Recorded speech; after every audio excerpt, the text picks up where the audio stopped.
1990, इसे हम short form में लिखेंगे NEP 1990। तो सबसे पहले हम इसमें बात करते हैं जिससे कि हमसे एक छोटा सा क्वेश्चन पूछा जाता है, प्लानिंग कमीशन। क्या था प्लानिंग कमीशन?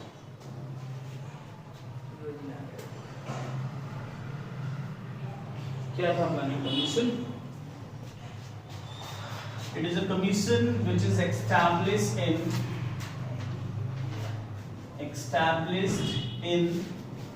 19 वैसे ये 90 क्यों 50 होना चाहिए? बताओ क्या होना चाहिए? 50 होना चाहिए 1950। तो why we are discussing this topic in this chapter? 51 में हुआ था ना ये? इसका पार्ट नहीं है लेकिन फिर भी याद करा रहा हूँ मैं आपको। 1951 में स्टार्ट किया गया था, तो ये 50 लिखा है ना? तो 1950 Planning हुआ था, उसके commission बाद 50 5 में आया था, 1951 से चला था कृष्णा बेटा। Be serious for that. You have exam on 19th. And who was the chairperson of that commission? Chairperson कौन था? जवाहरलाल नेहरू। जे पंडित जवाहरलाल नेहरू। ठीक है, देखो इस प्लानिंग का मेन टारगेट था कि 1951 से लेकर हम इंडिया के अंदर प्लान बनाएंगे, ये मेन टारगेट था। लेकिन जैसे ही हम ड्यूरिंग 19 पहुंचते हैं, 1990 के अराउंड पहुंचते हैं, तो हमने देखा कि हमारे बहुत सारे सेक्टर्स, जैसे कि फॉर एग्जांपल इंडस्ट्रियल सेक्टर है, हमारा फॉरेन ट्रेड है, ये आज भी मतलब अराउंड 1990 के टाइम पर भी इन सब में बैकवर्डनेस देखी जा रही थी। तो फिर हमारी गवर्नमेंट ने एक प्रोसेस स्टार्ट किया कि हम 1991 से अपने देश में न्यू इकोनॉमिक पॉलिसी लाएंगे। क्या लेकर आएंगे? New economic policy. अब क्वेश्चन ये है कि सर इसकी नीड क्या थी, आवश्यकता क्यों थी, हम क्यों लेकर आ रहे थे? जब ऑलरेडी हम 5 ईयर प्लान को परफॉर्म कर रहे थे, 5-5 साल के प्लान कर रहे थे, तो हमें इसकी क्यों जरूरत पड़ी थी? जी एनीबॉडी है कोई? इसमें लिखेंगे टू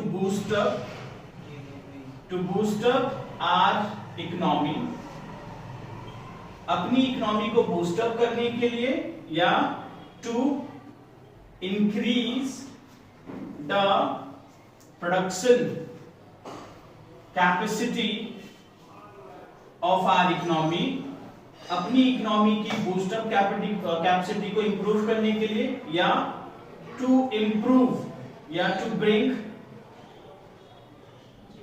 टेक्नोलॉजी। हमें क्या इंप्रूव करनी थी? टेक्नोलॉजी इंप्रूव करनी थी।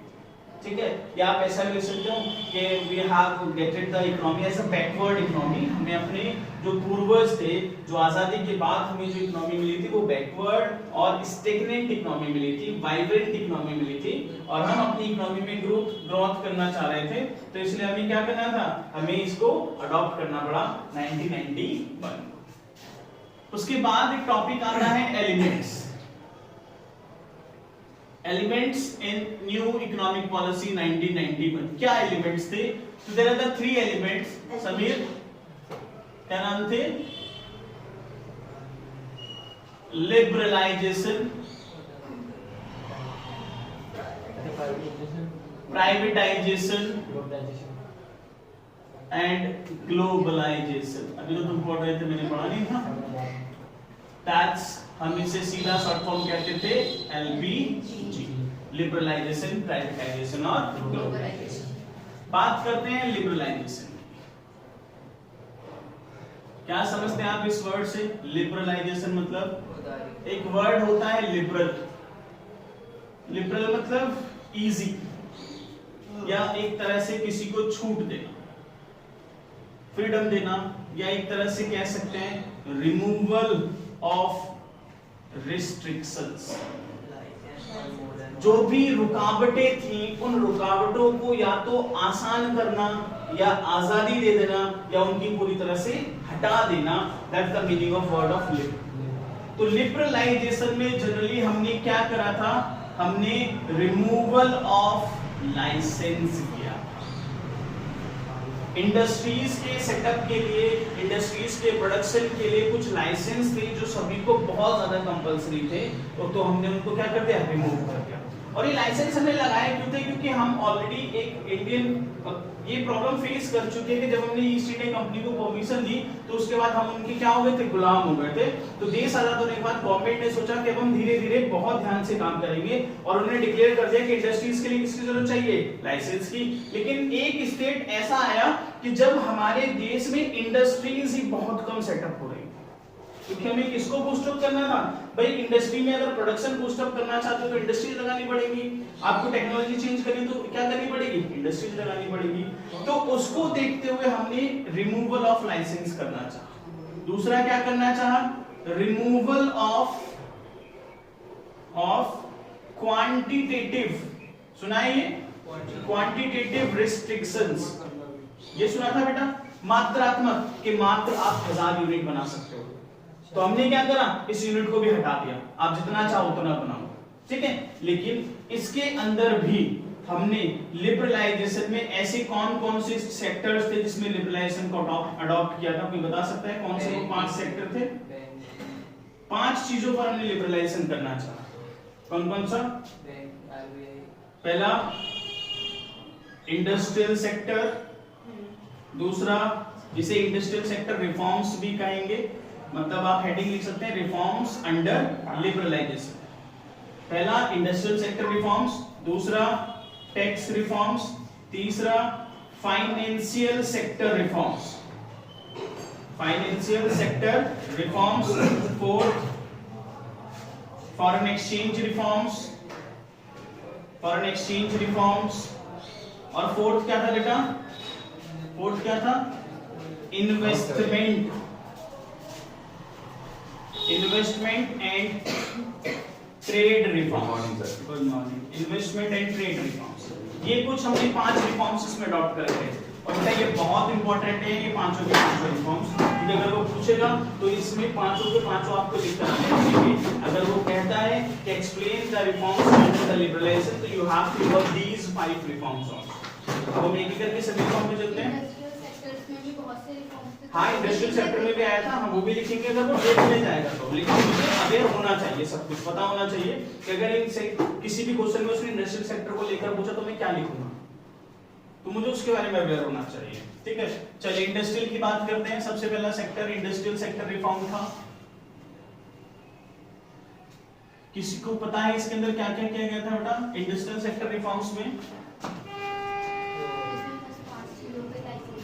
मतलब फर्स्ट पॉइंट अगर हम लिखें तो रिमूवल ऑफ लाइसेंसिंग हुआ, रिमूवल ऑफ लाइसेंसिंग, और वो भी क्या था, एक्सेप्ट 5 इंडस्ट्रीज, 5 इंडस्ट्रीज को छोड़कर आपको किसी भी अनदर इंडस्ट्रीज के लिए किसकी जरूरत नहीं पड़ेगी, लाइसेंस की जरूरत नहीं पड़ेगी। तो there is no need of licence except the 5 industries. इन 5 इंडस्ट्रीज को छोड़कर आपको किसी भी इंडस्ट्रीज के एस्टैब्लिशमेंट के लिए लाइसेंस की जरूरत नहीं पड़ेगी। और वो 5 इंडस्ट्रीज कौन कौन सी थी?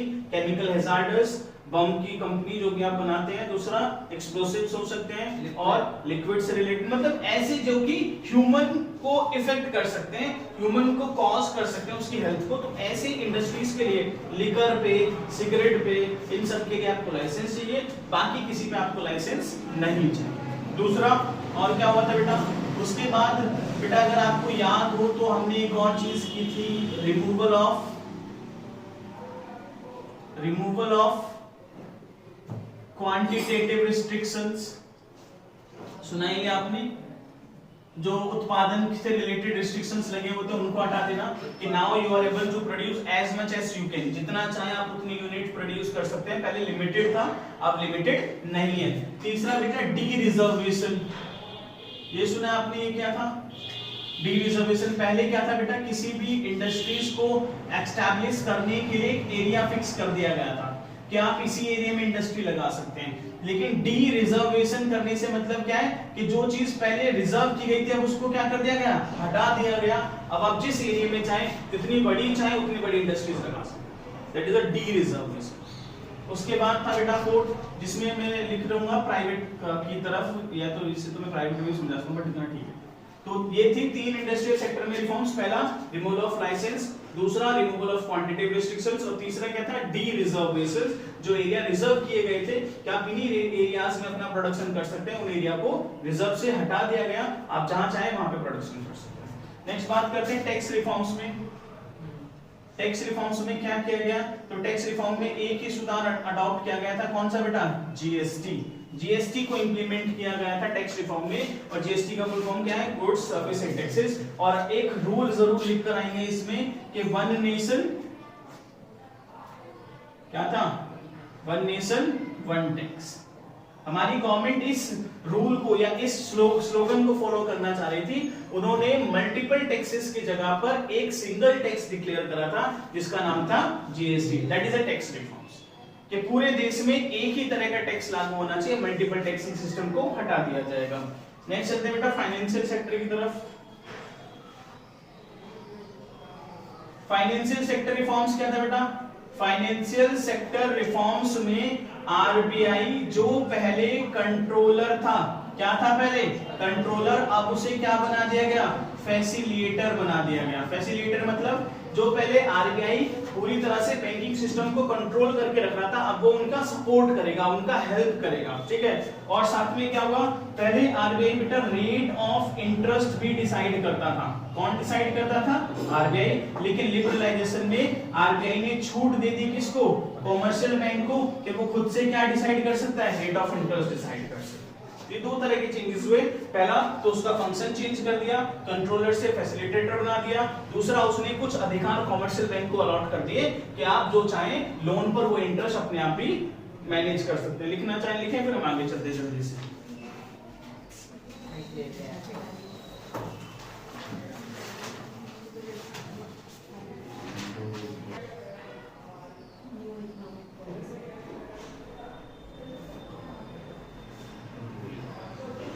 अरे अगली बार से करेंगे भाई, अभी चलने दे ऐसे ही, अगले दिन वैसे अच्छे से करेंगे, मैं तो जो चलना ही दे। गुद्दा कमा के निकाला है घर यहाँ से। मैंने ऐसा कुछ नहीं बोला, जैसा अब तुम लोग समझ रहे हो अपने आप को तो समझो। कहने और क्या बात नहीं कह रहे हैं।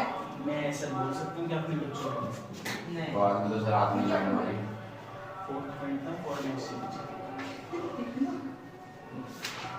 चलिए फॉरेन एक्सचेंज रिफॉर्म्स, तो इसमें दो रिफॉर्म्स अपनाए गए थे, अगर किसी को याद हो। सबसे पहला रिफॉर्म था डीवैल्यूएशन। क्या था, डीवैल्यूएशन। ये पद सुना है आपने किसी ने, डीवैल्यूएशन क्या था, जब डोमेस्टिक करेंसी की वैल्यू को रिड्यूस कर दिया जाए in comparison of foreign currency. तो हमारी गवर्नमेंट ने लिबरलाइजेशन में सबसे पहला स्टेप अपनाया था फॉरेन एक्सचेंज में, डीवैल्यूएशन। अपनी करेंसी को जानबूझकर कम कर दिया था in comparison of other countries. ऐसे करने के क्या मेरिट्स होंगे, क्योंकि यहाँ पे आके उनको टूरिस्ट लिख लेंगे। ऑब्जेक्टिव ऑफ डीवैल्यूएशन, टूरिज्म को बढ़ाना, ठीक है, और एक्सपोर्ट को इंक्रीज करना, फॉरेन एक्सचेंज रिजर्व को बढ़ाना, हमारे देश का प्रोडक्शन इंक्रीज करना। तो these are the benefits we can easily write down. ये तो हो सकता है जो अदर मतलब अदर कंट्री के जो इन्वेस्टर है वो हमारी बिल्कुल, टू प्रमोट द इन्वेस्टर्स। और क्या लिखेंगे बेटा, और क्या किया था हमने, पार्शियल कन्वर्टिबिलिटी था, कन्वर्टिबिलिटी था, कन्वर्टिबिलिटी, ये सुना था आपने। एक्सपोर्ट बढ़ जाएगा। पार्शियल कन्वर्टिबिलिटी का मतलब क्या था, कि now we are able to easily convert the Indian rupee in other countries. Other countries की करेंसी के अंदर हम क्या कर सकते हैं, इसको चेंज कर सकते हैं। ये दोनों चेंजेस किए गए थे। उसके बाद अगर हम आगे चलते हैं, that was a trade and investment reforms. Trade and investment reforms में क्या क्या किया गया था बेटा, सबसे पहला रिफॉर्म यहां से एक तो रिमूवल किया गया था बेटा, क्योंकि ट्रेड की बात कर रहे हैं, removal of quantitative restrictions. Quantitative restrictions जो थे, रुकावटें थी कि आप रिस्ट्रिक्शंस जो थे कि रुकावटें कि आप इससे ज्यादा सामान ना बेच सकते और नहीं खरीद सकते हैं, तो उसको पूरी तरह से हटा दिया गया था। और क्या था बेटा, और एफडीआई को प्रमोट किया था। किसको प्रमोट किया था, एफडीआई। एफडीआई का मतलब फॉरेन डायरेक्ट इन्वेस्टमेंट। मतलब इससे पहले क्या था, किसी का फॉर्म में इससे पहले था 51% शेयर्स आप परचेज कर सकते थे हमारी इंडिया कंपनी में, लेकिन जैसे ही लिबरलाइजेशन आया 50% की जगह पर उसे 50% कर दिया गया, 100% कर दिया गया। और 100% करने का मतलब है कि आप अपना खुद का बिजनेस भी इंडिया में एस्टैब्लिश कर सकते हो, ठीक है। दूसरा बेटा उसके बाद किया गया रिमूवल ऑफ इंपोर्ट रिस्ट्रिक्शंस। अगर आप बेटा कोई भी सामान इंपोर्ट करते हैं तो उसमें पहले रिस्ट्रिक्शंस लग रहे थे, लेकिन उन रिस्ट्रिक्शंस को क्या कर दिया गया, हटा दिया गया। उसके बाद बेटा रिडक्शन किया गया था, रिडक्शन इन एक्सपोर्ट ड्यूटीज। जो एक्सपोर्ट ड्यूटीज थी उनको हटाने की जगह पे क्या कर दिया था, रिड्यूस कर दिया गया था। तो these are the reforms were taken under the trade and investment reforms, ठीक है, ये लिख लेंगे। now move to the next। अब हम खत्म कर चुके लिबरलाइजेशन, तो आगे किसकी तरफ चलेंगे हम, प्राइवेटाइजेशन की तरफ चलेंगे। प्राइवेटाइजेशन का मतलब होता है converting the ownership of public sectors या पब्लिक सेक्टर एंटरप्राइजेस इनटू, किसमें कन्वर्ट करेंगे, private sector enterprises. Public sector enterprises से कन्वर्ट करके आपने किसमें कर दिया था, प्राइवेट सेक्टर एंटरप्राइजेस में कर दिया गया था। मतलब जितनी भी पब्लिक की कुछ इंडस्ट्रीज थी उनको क्या करेंगे, प्राइवेटाइजेशन में कन्वर्ट करेंगे, किसमें, प्राइवेट में। जिसे कि एक और नाम से जाना जाता था, प्राइवेटाइजेशन को हम डिसइन्वेस्टमेंट भी कहते थे। क्या कहते थे, डिसइन्वेस्टमेंट। एक होता है इन्वेस्टमेंट करना और एक होता है डिसइन्वेस्टमेंट। डिसइन्वेस्टमेंट क्या होता है कि ऑलरेडी किसी कंपनी को या किसी एसेट को या किसी बिजनेस को सोल्ड आउट कर देना, डिसइन्वेस्टमेंट क्या होता है।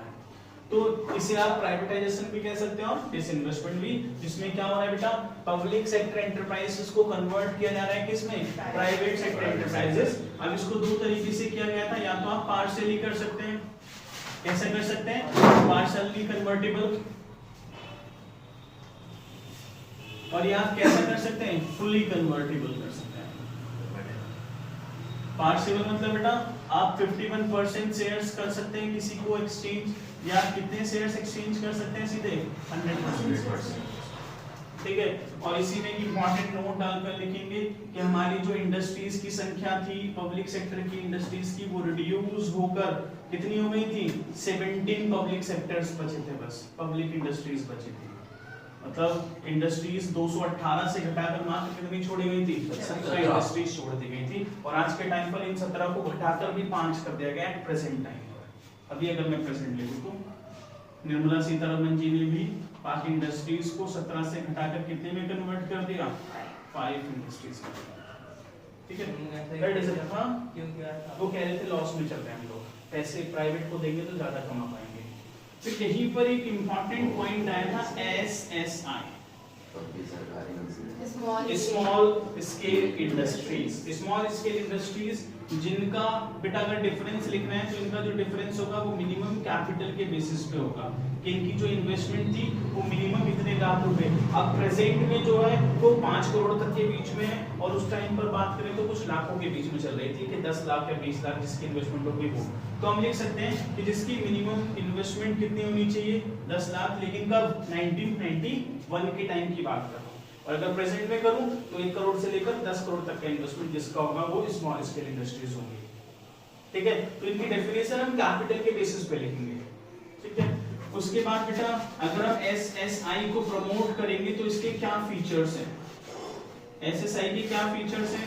पहला फीचर्स था कि ये लोकेशनल फ्लेक्सिबल थी, लोकेशनल फ्लेक्सिबिलिटी थी। लोकेशनल फ्लेक्सिबिलिटी का मतलब कि छोटी इंडस्ट्री है तो आप उन्हें इजीली किसी भी स्टेट में क्या कर सकते हैं, चेंज कर सकते हैं, शिफ्ट कर सकते हैं, ट्रांसफर कर सकते हैं।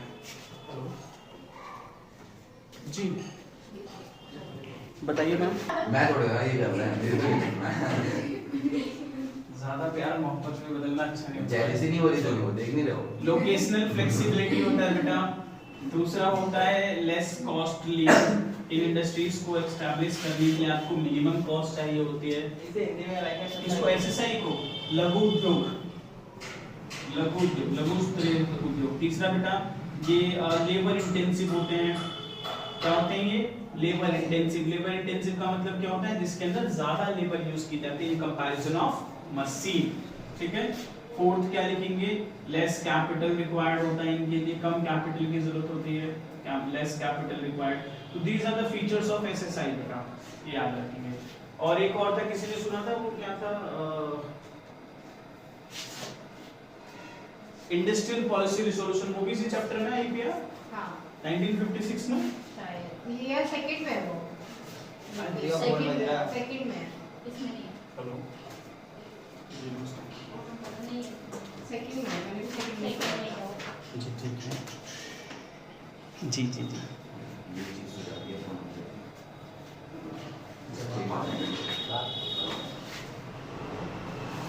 ठीक है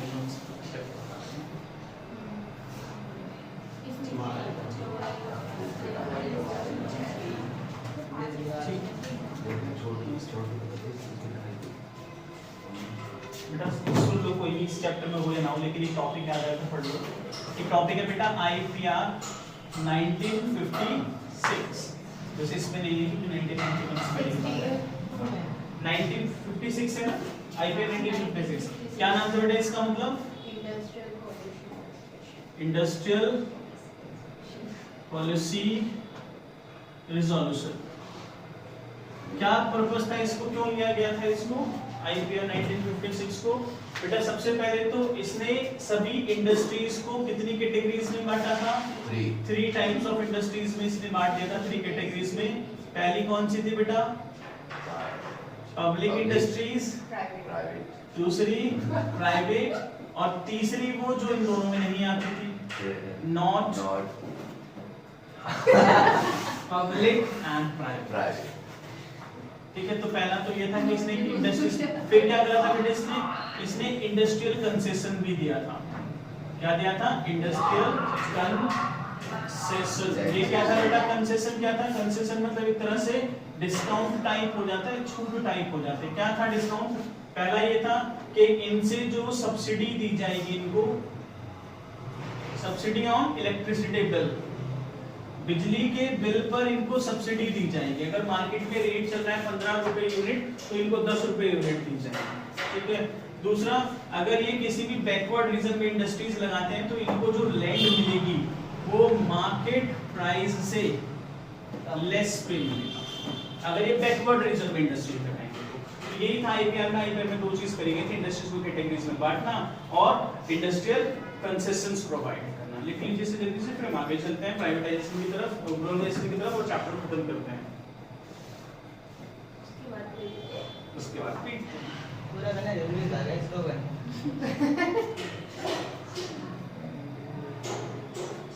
सुना ये सारे, मगर ज्यादा इंडियन मैं इंडियन का एक भी चैप्टर नहीं पढ़ा मुझसे। पढ़ा है 2 चैप्टर, फर्स्ट चैप्टर पढ़ा था ना, फर्स्ट चैप्टर।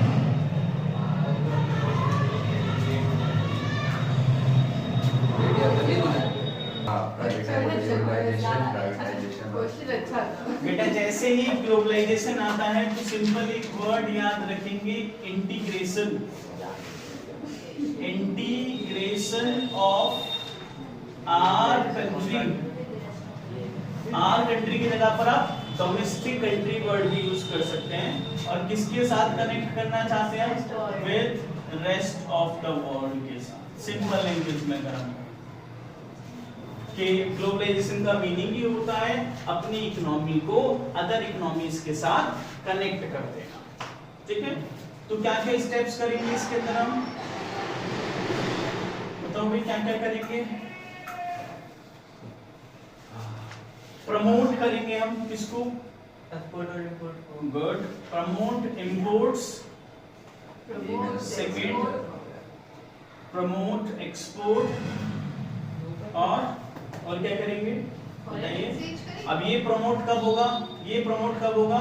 जब आप इंपोर्ट एंड एक्सपोर्ट ड्यूटीज को क्या करेंगे? रिड्यूस करेंगे। ड्यूटीज को मतलब जो बेटा कर लगाया जाता है, निगम कर, शुल्क कर, वो सबको कम करेंगे। और क्या करेंगे बेटा, रिडक्शन इन या रिमूवल कर दो, रिमूवल ऑफ